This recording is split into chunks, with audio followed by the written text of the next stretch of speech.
All right, this is Patrick Rogers, and today we have the privilege to have Alex Virelles on the show. And Alex is the CEO of Exclusive Premier Realty. Welcome to the show, Alex. Hey, thank you for having me, Patrick. Yeah, absolutely. So Alex lives in the Miami area with his fiance. Alex holds a bachelor's in finance from the University of Miami and a bachelor's in business from the University of Miami Herbert Business School. Besides a short stint in insurance, Alex has been in real estate pretty much his entire career. He's not only a principal brokerage for his realty company, he also owns an active real estate investment company as well. Alex is also an author, and he wrote the book, The Art of Wholesaling Properties. You can kind of see it if you're watching this on YouTube in the background there. So, Alex, again, great to have you. Before we dive into your journey, before we dive into all the things that have, helped you be successful, what's one interesting fact that not many people know about you? Probably one thing is I play the drums. So Oh, cool. yeah, I kind of taught myself how to do it, and I do it for fun now and then. I have a lot of musicians in the family, but I took up, the drums just as like a hobby, you know. No way, man. I did the same thing when I was 16. I actually went out and bought a drum set and just taught myself how to play. I'm not very good, but it's a nice stress relief. Yeah, right. Yeah, it's fun. My brother Do you- plays the guitar, so he's awesome. And then I oh have a yeah. friend that's like an artist and he sings, so sometimes I play with him. I went on tour with him once, which was pretty awesome. What? And oh, you played with him? Yeah. Oh, no way. Okay, so you're way better than I am, dude. I'm a hacker. Oh, I'm whatever, dude. I did one thing with him, Uh, but yeah, that's cool. Right on. And so, do you still have a drum set? You still play every once in a while? yeah. Every once in a while, man. Cool. Right on.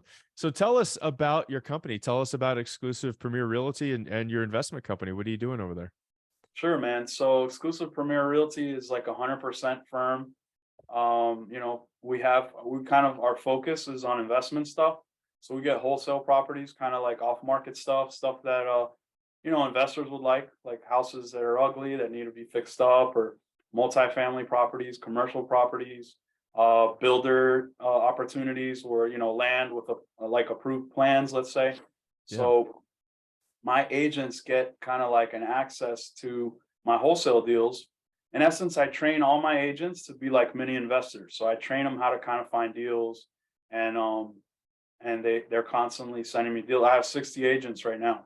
So Oh, they wow. yeah, every day we get a bunch. So basically I market to a cash buyer network. It's like over 5,000 now. And we do a lot of flipping. I fix and flip myself. I buy myself, but like a lot of the deals we do are wholesale deals, meaning like we just either double close or we assign the contract to one of the buyers. And that's kind of our our, Yeah. our niche, man, is the Oh, okay. whole wholesaling slash investment stuff. And then with the investment company, that's what we're making offers with, that's what we're flipping with. And when I buy myself, that's what I buy with. So that's kind of Got it. how it works. So that's awesome. So, there's a lot of people I know. I actually used to be in, I don't think I told you this before, but I used to do a lot of real estate investing back in the day and lease Mhm. options, things like that. But it's one thing to do it when you're on your own, right? To just, take a course, learn how to fix and flip a property, learn how to wholesale, all that kind of stuff.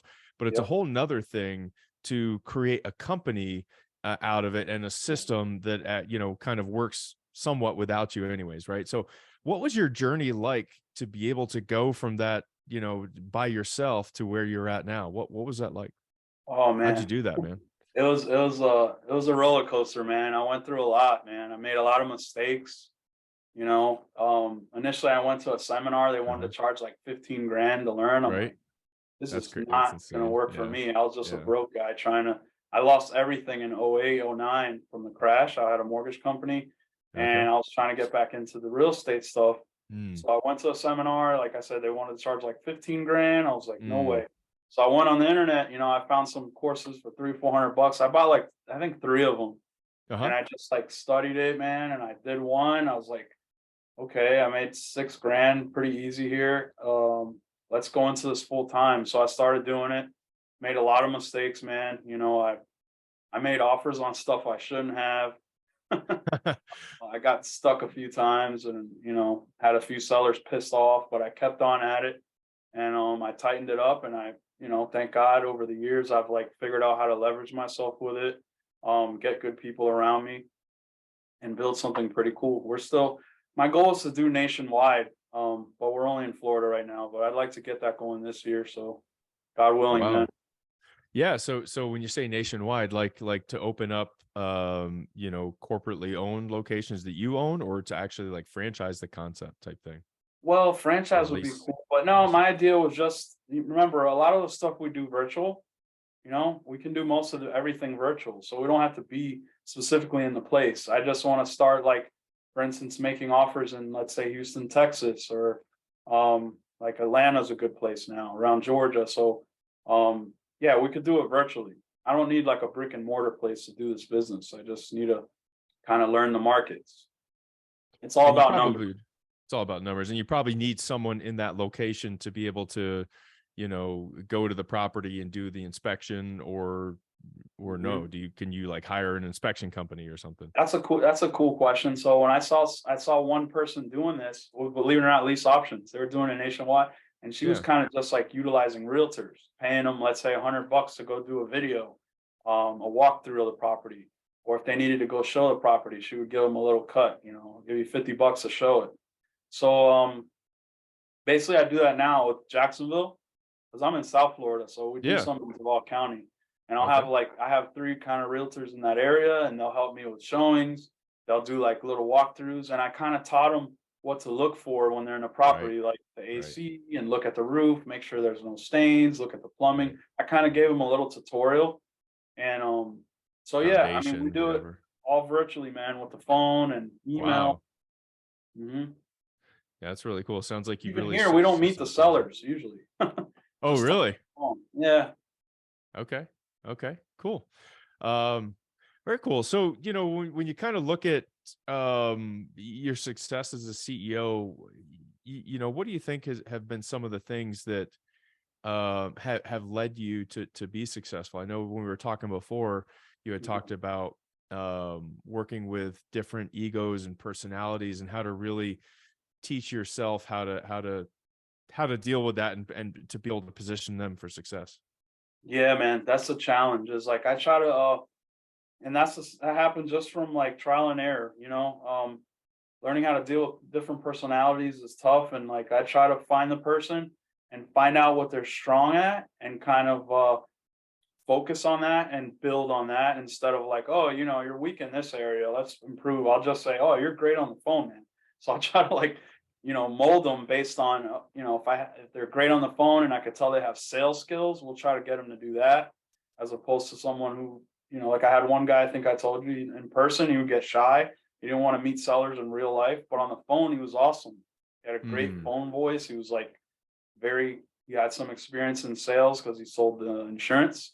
So we made him into a star, man. And so yeah, that's been a challenge. But like, I've dealt with people that they have egos, and you gotta kind of try to work with their strengths. And yeah, I've had some trial and errors, man, with just people that we don't get along, and it's tough. And a lot of times I think it's up to the leader, right? To like be able to navigate that and deal with that, different personality that you may come across. So that's been a challenge. And then the other part to your question was the secret to my success, yeah. um, is I think I just like I keep going, man. I have amnesia. You know what I mean? If I have something bad happens, Uh-huh. I try to like instantly forget it, move forward. And I learned that early on, man. I would dwell. If I lost a deal, I'd be like depressed for 2 weeks. And then like now it's like, oh no, the last one, next. Let's move on to the next. So I kind of got that, I guess, like a quarterback mentality, right? When they throw an interception, they got to Right. get back in the game. They can't be all upset about the interception. So that's kind of another thing that has helped me, I think. So having a super short memory about things that didn't go your way. Exactly. When I fail. Yep. Which, I mean, failure is just nothing but another learning opportunity, right? How do you grow from it? Exactly. Um, Something else you said in our pre-talk is you kind of talked about having to really trust your people after they've shown that they can be trusted. Tell us more about that, and what your journey to figure that out was like. Yeah, man. So that's just more of like me being a control freak, right? Like I Mm, think for the most part, I want to think people are good, right? I think people want to do the right thing. But just due to the fact that I want to control things, sometimes I'm scared to give people the reins. Hmm. But like as time has gone on, I've been able to kind of let go, trust a few people that I've seen, they're doing relatively well, and it's worked out. So yeah, I've learned that like I gotta trust people that are good to help you out, you know. So that was tough for me in the beginning, man, because at first I wanted to control everything. I wanted to control the deal, I want to be in the middle. I wanted to control all the negotiations, but Mm. now I'll say, hey, there's a problem. You know what to do, man. I trust you, and it works. They like that I trust them. So Interesting. So y- how has that really impacted you guys since you started? Well, first of all, how did you even get to the awareness that you were approaching situations and not trusting people? Like, did somebody bring it up to you? Was it just like, one day you figured it out, or what? Like, what was the thing that turned you on to that? I just realized like I'm doing way too much. I Okay. was just All like right. overwhelmed with all the stuff I'm doing. And I'm like, man, I have good people that work with me. Why am I so overwhelmed? Why am I doing everything? So I started delegating more and like trusting more. And then that has helped a lot. Also for their own growth, I think. Like, I think they appreciate me for like allowing them to do that. I think in like most people, they don't want to be micromanaged and they want to feel like, hey, I could do this. You know what I mean? Mm, mm. And it is very powerful words. I just, what you said that they really like that you say that you trust them. Yeah. It just gives them that confidence, and that, he's got my back. He believes in me. I'm going to go do the right thing. So when people come to you, you said something else, that when people come to you and they ask questions, you tell Mhm. them, how do you handle it when people come and ask questions? When you say people, you mean like the people that work for me? Yeah. Yeah. Yeah.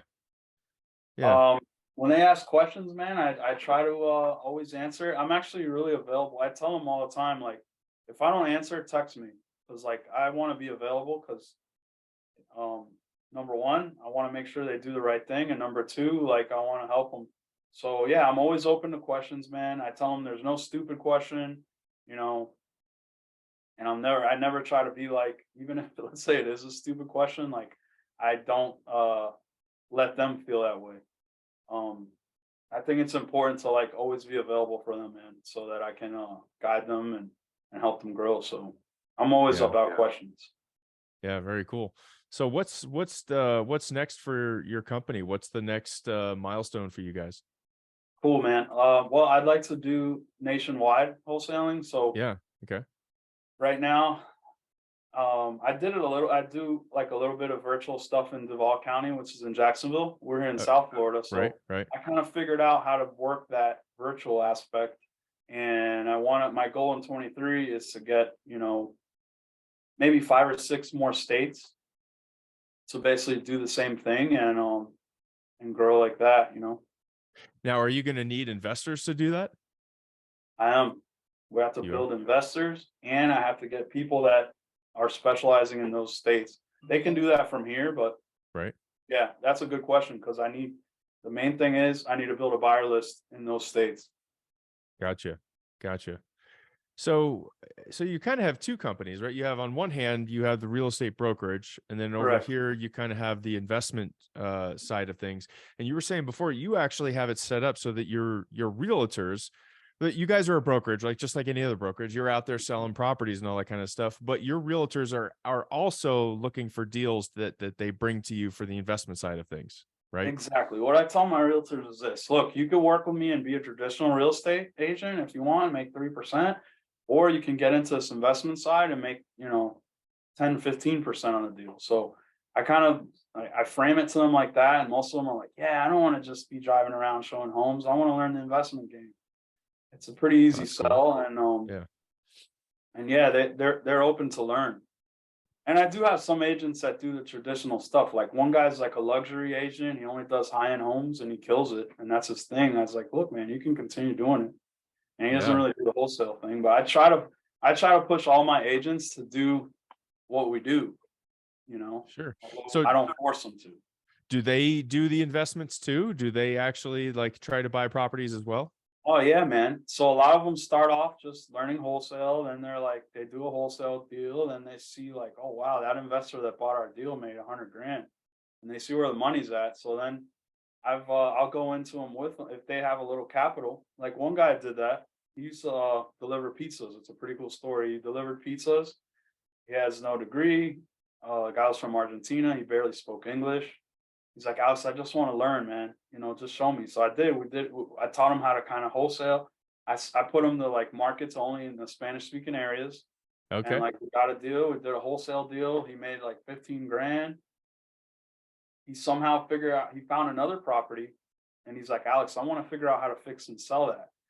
This is an awesome story, actually. So the guy Yeah. with little 15 grand, he Uh-huh. got an attorney to lend him most of the money to acquire this kind of beat up little property in the hood by Homestead.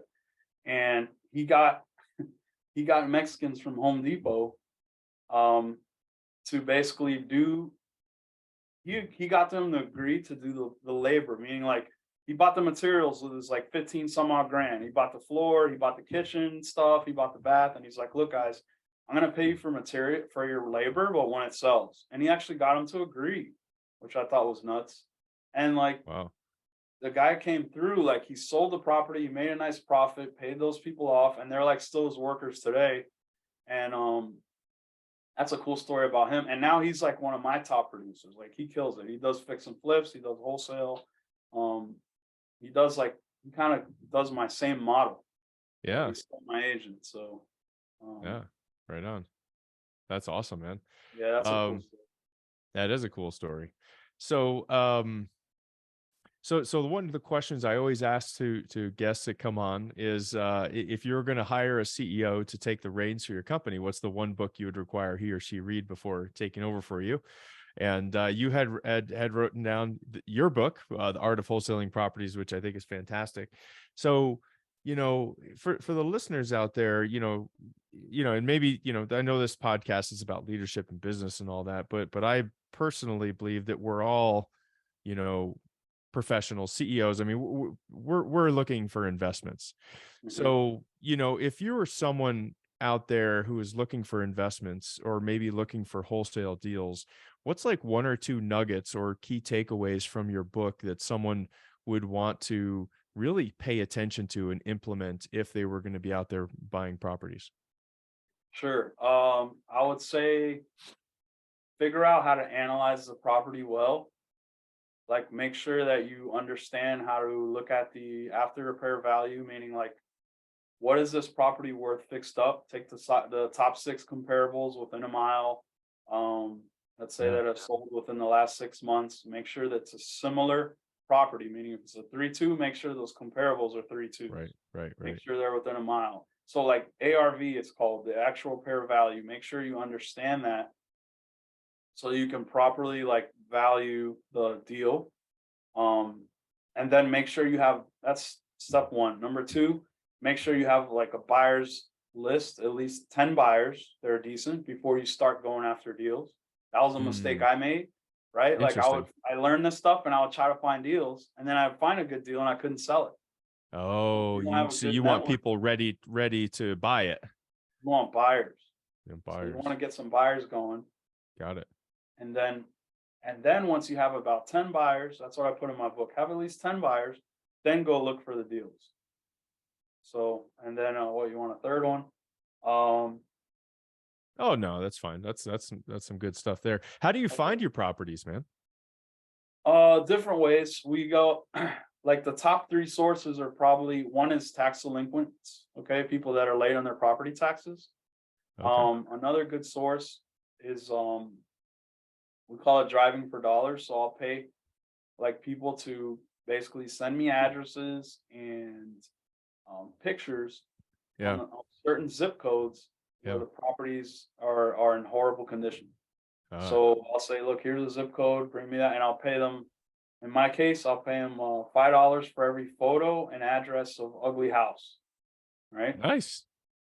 And so a lot of them, I'll get Uber drivers. That's one of my secrets. The Uber drivers will go ahead and send me deals because they're No driving. way. They're driving around anyways, right? They're driving anyone. Wow. How creative is that, man? That's a great idea. Yeah, man, that's a good nugget for y'all. So yeah, that's one of my secrets. So I get a lot of good deals from those guys. We got probate, people that inherited a property. That's one of the leads we target. Another good one is out of state, non-owners. We target people that have a property, let's say, but Yeah. don't live in the state. They're Yeah. usually motivated to at least hear an offer. Yeah. It's a rental to them. It's not like they're, yeah. Mhm. So like the tax lien thing, and I know that, do you actually like call them up or you just send them letters? Like, are you going to the doors? Like, how do you do that? Well, okay, so if we're calling lead, we like to call. You Yeah, do I got call? what's Yeah. called an auto dialer that Oh, like nice. rips through calls. I mean, it'll put like, let's say it'll go through 1,000 calls in like maybe an hour. It'll Hmm. call 3 numbers at once, and what happens is, you always get a voicemail or two out of 3 calls. So let's say 2 go to voicemail, 1 picks up. You'll deal with the one that picks up, and then the other 2 are calling. As soon as you're Hmm. done, uh, they'll pick up. So it's dialing 3 lines at once. And if you're on the phone and then another line picks up, it'll simply say, please hold, one of our Agents will people be will with be you. right with Yeah. you. They usually hang up, but those people call back. Yeah. They call Yeah. back because they're wondering who it is. Yeah. Yeah. Totally. So Totally. Oh gosh, I was going to ask another question. No, that's all right. So, very cool, man. So a lot of great nuggets here. I think just your business model, it intrigues me because number one, I was in it a while ago, and I think us as professionals, business owners, we're always looking to convert, business income to more passive real estate income. As a curious, that's what I was going to ask is, there's going to be a lot of people listening to this podcast that are CEOs, that are leaders, that are managers, that get it, that are always looking for deals to invest in real estate. Give me a pitch on why someone listening to this might even want to reach out to you and say, hey, listen, I've got money to throw down. You need investors. I want to get into some real estate game. Talk to someone about a potential investor about the benefits of that compared to, I'll tell you maybe. Yeah. a really good one. Yeah. We control all our deals, meaning like we either have the direct relationship with the seller or the contract on the property. So a lot of these new wholesalers that are new in the game, man, Yeah. they'll advertise some property that's another wholesaler's, that's another guy's, and they're sending you a property that has 5 people in the middle. So Mm, they have no idea what's going on. Our deals are direct, meaning if you mm, call me regarding 123 ABC Street, I'm gonna tell you what's the deal with that. Yes, it's available. You can see it tomorrow because um, and that's a big deal, believe it or not. Like a lot of wholesale lists, people will call and the buyers get frustrated because they're like, man, I call and nobody knows what's going on with the deal. Or yeah. they're putting deals out that have sold a month ago, stuff Yeah. like that. Yeah. Yeah. And then you got the auctions, right? Where you're bidding on properties. You're going to have to bid on, let's say, 20 properties to get one. Sure. With me, you call me direct and I got the deal. You want it? Take it. It's that Got it. simple. Yeah. Obviously, some are in high demand. And if you call me and it takes too long for you to call me, it will sell. But um, that's our biggest thing is we have direct deal. Yeah, that's awesome. So Yeah. 2 questions on that. So the real estate market, right? What's going on with the Florida real estate market? Going up, down? I know it's almost doubled, it seems, in the past 2-3 years with COVID and just people, mass exiting the Northeast. What's going on now? That's a great question. So like 21, that was a big spike because the rates were really low. Everybody was coming over from Yeah. 20. People were migrating here and Yeah. that was awesome. And the rates were still low. Now the problem this year is that the rates they doubled. Like now the 30-year fix is like at a 6.5 or something like that. And It's huge. before was a 2.5. So they've more than doubled. And that took a lot of buyers out of the market. So a lot of houses are staying on the market more and prices are starting to go down again. Mm, So that's what I actually did on my Instagram, like a market analysis a few weeks ago, where I went through like the days on the market, how it's pretty much doubled from, let's say, January of this year to January of 21. The days on the market are like 60 something on average, let's say in Dade County versus like 25. So like it's taken longer to sell these houses and more properties are coming on the market. And like I said, there's less buyers in the pool. When I say buyers, I'm talking about end buyers, people that want to live in the house because of the interest rates. Right. Right. There's less of them now because they don't qualify. So it's So, hurt us. yeah. So if I was an investor, considering to purchase a property with you, you have this direct contact, which is awesome, and you're wholesaling it. Does that mean that the investors are going to be able to pick it up from you for lower than market? Oh yeah. Oh yeah. So our whole thing is we get it for below market, we resell it for below market. Got it. Because there's always enough spread on the deal. Yeah. And so We you target just really make a motivated certain. sellers. That's the thing. Okay. Okay. We're not targeting like your Zillow for sale by owner guy that just doesn't No, want to yeah, pay. they're tax lien people or whatever. They're We're out of going to state. people that Yeah. they're like dying to get rid of it. Okay. You know what I mean? So we get good deals, and Cool. we still make sure that we market it with that in mind, like that the end buyer has profit. Awesome. So it's a total win-win-win situation all around. You're helping the person Exactly. that's in the house solve a problem. The only thing is they have to be willing to give up a little bit of equity. You're able to come in, make the transaction happen, put an investor in there that gets it below market, and you make a little bit of that difference. Exactly. Yeah, very cool, man. Awesome.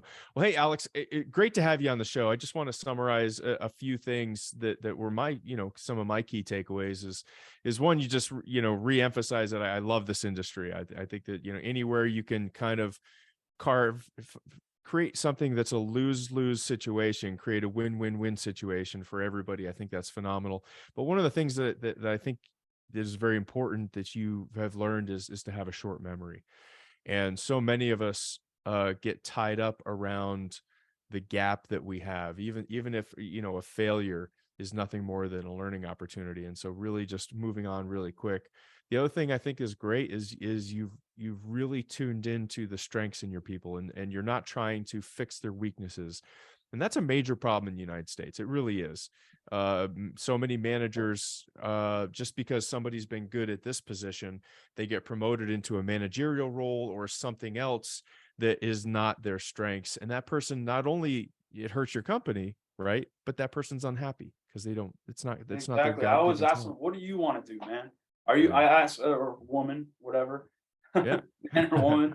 I Yeah. ask them, what do you want to do? Are you like an analytical person? If that's the case, like I'll put them just to like analyze the deals and send me kind of like, oh, this one looks good. If they like speaking to people, I'll have them kind of be a salesperson. So I'll just try to kind of weed them out that way.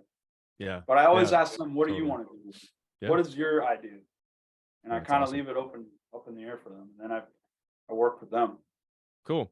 And then the last thing my takeaway was just letting go of being a control freak, because it does stop you, and it's almost sound like once you really started to let go of things and start trusting people and physically say to them, "I trust you," that means a lot, to them, and then they Big end up, time. yeah, awesome.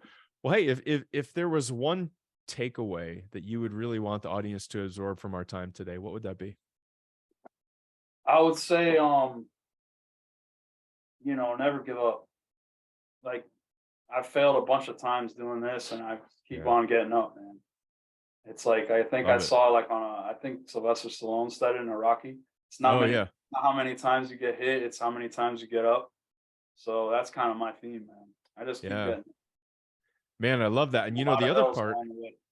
well, I was going to say the other part of the Sylvester Stallone story is that not many people know this, but he actually pitched that movie to I think 80 or 100. 100, yeah, Yeah, I think something like so. that. And they all said no. And he finally Yep. found someone that said yes. And I didn't know this either, but he wrote it, directed it, produced it, the whole thing. And Yep. yeah, totally changed the course of movie cinema in America. So, Yeah, um, that's a good story. well, cool, man. So, Alex, if any of our listeners wanted to reach out to you, either to be an investor or just to even follow up with you with any questions about your business or leadership or anything like that, how could they do that? Sure. On Instagram, you can go to Invest with Alex V. Investwithalexv.com has like my courses. Oh, I okay, got a course awesome. on there on wholesaling, Oh, learn wow, wholesaling in a declining market.